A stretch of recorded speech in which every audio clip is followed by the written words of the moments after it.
A trajetória dos cripto neste ano merece uma atenção um pouco maior. Em outubro, o Bitcoin chegou ao patamar de 125 mil dólares. Dias depois desse pico, caiu e bastante para 88 mil dólares. O ano também foi marcado pela Casa Branca, que decidiu adotar uma série de programas e ações para tentar fomentar o uso de criptoativos.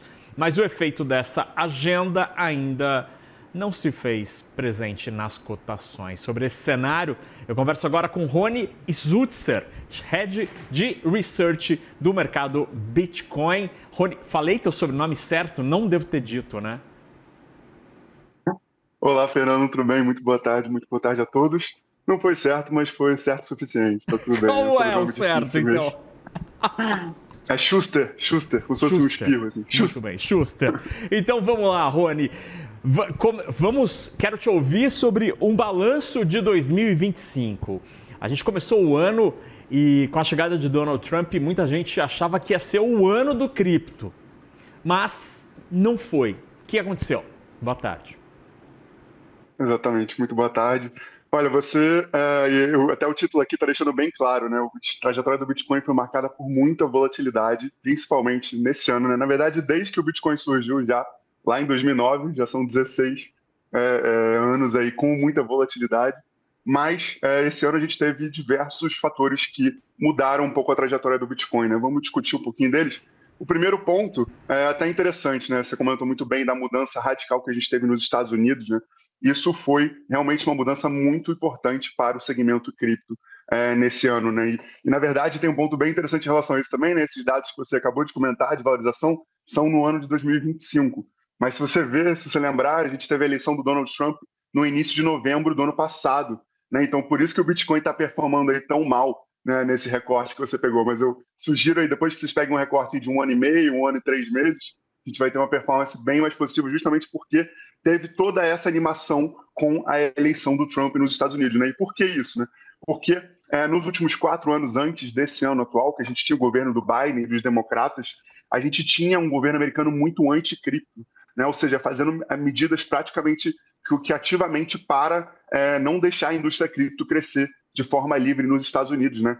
Um exemplo disso foi a demora, por exemplo, para a gente ter a aprovação dos ETFs de Bitcoin e de Ethereum nos Estados Unidos, né? No Brasil, a gente já tinha esses ETFs há muitos anos, enquanto que nos Estados Unidos eles só foram lançados no início de 2024, né? Ou seja, ainda no ano passado, né? Afinal, não trocamos ainda para 2026 aqui, mas muito tempo depois, né? Mostrando justamente isso. Os democratas eles não estavam alinhados com os interesses da indústria cripto nos Estados Unidos. Mas aí, né, em novembro do ano passado, a gente teve a eleição de Donald Trump, que tomou a posse em janeiro desse ano, né, e toda essa expectativa de que o governo americano agora ia mudar, né, de anticripto para pró-cripto começou a se desenvolver, né, refletiu no preço dos ativos, como eu falei, muito em novembro de 2024. E aí começou a vir o lado bom e o lado ruim do Trump, né? O lado bom, a gente realmente teve avanços regulatórios bem significativos aí nesse último ano, né? Eu vou dar um exemplo específico, que foi o Genius Act, que é um projeto de lei aí aprovado nos Estados Unidos, que cria um framework regulatório para a gente ter a emissão, a custódia e tudo relacionado a stablecoins, né? Que são como se fossem as criptos associadas, ou seja, lastreadas em algum ativo estável, e no caso, né, do dólar, porque a gente está falando dos Estados Unidos, né? Então isso foi muito positivo, né? As stablecoins, elas já estão tendo um crescimento no seu capitalização de mercado muito acelerado, principalmente devido a essa nova regulação, né? Mas também teve o lado ruim do Trump, né? Tarifaço e tudo que a gente já comentou aí, né? Diversas formas nos últimos meses, né? E aí isso também foi negativo para os criptoativos de forma geral, né? Então isso também fez uma pressão no preço para baixo, enquanto que essas melhorias regulatórias fizeram uma pressão para cima. Nesse recorte aí de 2025, quem ganhou foi a pressão para baixo. Mas é isso, se você aumenta esse recorte para 2 anos, para 4, para 6, quanto maior o seu período de tempo, mais você vai ver que o Bitcoin sempre tende a ganhar de todos os outros ativos aí como a melhor opção de investimento. E, Rony, olhando o desempenho recente dos cripto, e já que esse mercado está cada vez mais maduro, né, ele está passando por um processo de depuração muito claro ao longo dos últimos anos, é possível ter mais clareza sobre os grandes fatores que influenciam? Porque Até algum tempo atrás, os economistas diziam: não dá muito para entender para onde vão os cripto, não é como, sei lá, uma ação, ou o dólar, ou o ouro, que tem ali fatores que acabam influenciando a ida para cá ou para lá. No caso dos cripto, havia muita dúvida sobre os fatores que determinam preço e tendência. Isso está ficando mais claro para o mercado, não só para quem é do mercado cripto, mas para fora? Sim, isso está mudando de forma muito clara, né? E justamente desse ponto que você comentou, né? No início de cripto, quando o Bitcoin ainda era pequeno, né? A gente não tinha muitos desenvolvimentos, ele seguia muito um ciclo associado ao próprio emissão do Bitcoin, né? O Bitcoin ele é minerado a cada 4 anos, essa mineração é dividida por 2, né? O evento do halving que a gente conhece, né? Então o Bitcoin no início, como não era muito conhecido, não era muito correlacionado com o mercado tradicional, ele seguia simplesmente esse ciclo de emissão e oferta. Perfeito. Só que agora o que a gente está vendo justamente, principalmente nesse ano de 25, né, que, como eu comentei, teve todas essas mudanças abruptas do ponto de vista de regulação, né, a gente teve maior efeito também dos ETFs, que foram aprovados em 2024, mas agora também continuaram recebendo ao longo desse ano muito capital, né, dezenas de bilhões de dólares nos ETFs de Bitcoin e de Ethereum também. Né, a gente está vendo justamente isso, né, o mercado cripto começando a ficar mais correlacionado com o mercado tradicional, né, que é o que a gente chama como amadurecer, né, de certa forma, porque a gente está acostumado com o mercado financeiro tradicional como o mercado mais antigo e mais maduro, né, mas então o cripto, né, e o Bitcoin de forma geral estão se aproximando mais desse modelo, porque agora a gente tem justamente esse movimento de institucionalização do Bitcoin, né, primeiro por causa dos ETFs, que eu acabei de comentar, né, que são um produto extremamente conhecido pelo mercado financeiro tradicional, né, todas as gestoras já sabem o que é, todo mundo sabe como lidar, né, os próprios investidores também já entendem esse produto de forma muito simples, né. Então é muito mais fácil do que você comprar o Bitcoin diretamente numa exchange. Então atrai muito mais gente, né? Favorece muito mais a adoção. E o segundo também porque a gente começou a ver um movimento de empresas, países e estados começando a botar Bitcoin nos seus balanços, nas suas tesourarias. Né? A gente vê, por exemplo, o maior exemplo disso é a antiga MicroStrategy, a atual Strategy do Michael Saylor, né? Que já tem aí mais de 3% de todo o supply de Bitcoin, né? Já tem aí centenas de milhares de Bitcoins nos seus balanços. Né? A gente tem a Metaplanet, a gente tem também de outros ativos, como a Bitmine no Ether, né? Enfim, e esse movimento, né, ele é totalmente inovador, né? Apesar do Saylor já acumular alguns anos, né, ele era visto como uma ovelha negra, ele era visto como alguém que não fazia parte desse mercado, e agora ele está começando a ter vários seguidores, né? Tanto no próprio Bitcoin como em diversos outros ativos, né? Então, de modo geral, né, fazendo um resumo, isso traz maturidade, né? Isso traz correlação com o mercado financeiro tradicional e aí, como consequência, traz também maior maturidade, porque isso muda o perfil das pessoas que estão investindo nesses ativos, né? Começam a ser menos pessoas físicas e mais instituições, mais estados, mais países, né? Que são lógicas completamente diferentes. E, Rony, nesse processo, 2025 foi um ano marcado por esse movimento que você mencionou, né, de empresas que montam grandes posições em cripto, especialmente em Bitcoin. Na gringa a gente tem vários casos e aqui no Brasil a Melius acabou sendo um líder deste movimento. Qual que é a tua leitura, a leitura do mercado do Bitcoin desse tipo de movimento? E para quem tem um papel, para quem tem a ação de uma empresa que tem essa exposição a um cripto, você está alocando seu capital em que efetivamente? É uma maneira disfarçada, uma maneira rebatida de ter um cripto na carteira? Você está alocando seus recursos onde? Então, na verdade, existem quase que duas classes de empresas, né, dessa forma. A Melius, ela pegou parte do caixa e investiu em Bitcoin, com uma estratégia que a gente recomenda até mesmo para pessoas físicas também, que é alocar parte do seu capital no ativo que é resistente à inflação, né? E não foi parte muito grande, né? Não foi uma alocação considerável, como é o caso, por exemplo, desse segundo tipo, né? Que são as empresas que são feitas para serem empresas de tesouraria desses ativos. Né? Tava até dando um problema muito grande agora, os Morgan Stanley, né, os índices deles estavam querendo retirar, por exemplo, esse tipo de empresa, né, que tem mais de 50% do seu capital na sua tesouraria alocado em ativos digitais. Né? Mas, enfim, voltando ao ponto principal, né, a Melius, então, ela se encaixa nesse primeiro tipo, né, que está usando mais o Bitcoin como uma proteção para a inflação ou uma boa reserva de valor, né, como uma oportunidade de investimento. Mas a gente tem, por exemplo, também a Orange BTC, a própria MicroStrategy, como eu comentei, já entra também nessa outra categoria, que são empresas que acreditam que segurar essa reserva de valor no futuro vai dar um retorno muito maior do que qualquer outro tipo de investimento, né? Justamente porque né, uma boa reserva de valor, uma reserva de valor digital, ela é escassa, né? a gente só vai ter 21 milhões de unidades de Bitcoin aí no mundo, né?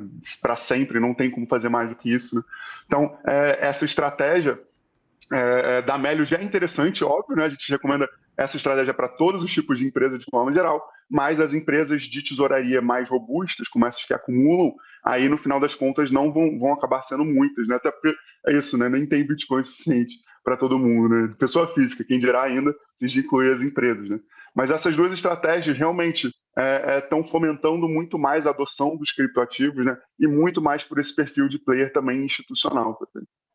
Aqui no Brasil, Rony, os cripto ganharam muita popularidade entre pessoas, bom, no Brasil e no mundo, né? Entre as pessoas físicas e que continua sendo um mercado que desperta muita atenção das pessoas. E aí, de uma maneira muito curiosa, eu como jornalista entendo isso de uma maneira muito curiosa, que às vezes as pessoas não conhecem absolutamente nada de mercado financeiro. O cara nunca colocou R$10 na caderneta de poupança e o cara pega a grana e compra um criptoativo.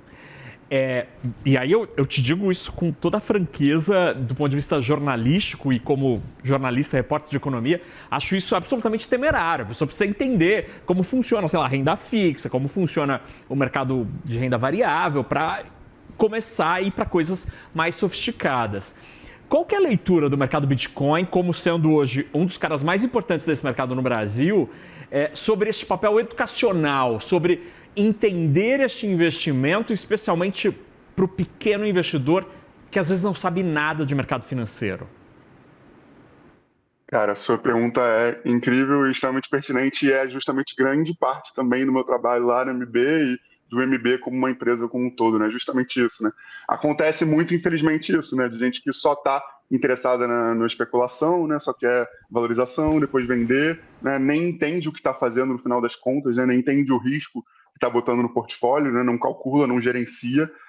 A gente acha isso muito negativo, obviamente, né? E a gente tem diversas iniciativas justamente para educar tanto os nossos clientes como até mesmo qualquer participante do mercado que tenha interesse, né? A gente tem Blockchain Academy, por exemplo, que tem diversos cursos de cripto, a gente tem lives periódicas aí no YouTube, recomendo bastante que vocês vejam também, além de seguir nas redes sociais, que tem todas as publicações, tanto do time de research, né? Ou seja, tanto se você já é um especialista e quer aprender mais, tanto quanto se você está realmente no início, entender o que é o Bitcoin, né? O que é o blockchain, mas sem dúvida, esse é um trabalho muito importante, até porque, justamente por causa de todo esse movimento institucional global, cripto agora está saindo dessa coisa que era uma coisa inicialmente só de nerds e economistas muito aplicados, né, austríacos loucos nessa teoria de descentralização e blockchain, para virar algo mais adotado globalmente, né, conforme as pessoas vão realmente entendendo os casos de uso, né, como, por exemplo, ser um Pix global, como, por exemplo, ser uma reserva de valor melhor do que o ouro,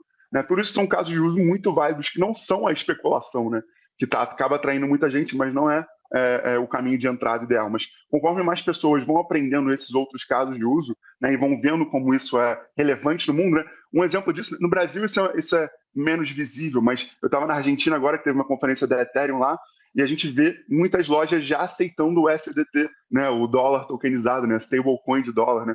A gente já teve no último ano aí mais de trilhões e dezenas de trilhões de volumes usando essas stablecoins em muitos lugares que ou estavam com inflação muito alta, né, ou tinha algum problema de restrição, né.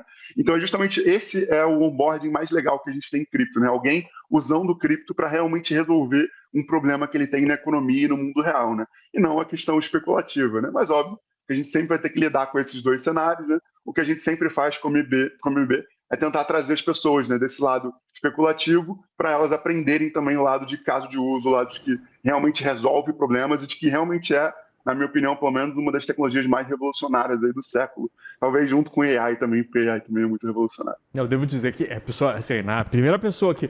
Eu morei um tempo na Inglaterra e era uma maneira muito fácil de transferir recursos do Brasil para lá, para a Inglaterra, e era uma maneira super fácil, zero custo praticamente, enfim, enquanto nos bancos tradicionais era mega caro fazer essa transferência e demorava 3 dias para chegar o dinheiro lá em Londres. Rony, em 10 segundos, quanto uma pessoa física tem que ter do seu portfólio em cripto? De 3 a 10% no máximo. Se você está começando, é melhor começar com 3%. Então, ó, esse é o número. Começa com 3%, não coloca E só Bitcoin. Não coloca todos os seus ovos na mesma cesta, porque o risco da cesta cair e você perder é gigantesco. Você pode ganhar muito? Pode, mas pode cair também e você perder tudo. A gente conversou com Rony, o seu sobrenome? Schuster. Que é Head de Research do mercado Bitcoin. Rony, obrigado pela conversa neste último dia de 2025 e que 2026 seja um ano bom para você e para os criptoativos. Obrigado. Muito obrigado, Fernando. Muito obrigado a todos aí e um bom 2026. Até mais.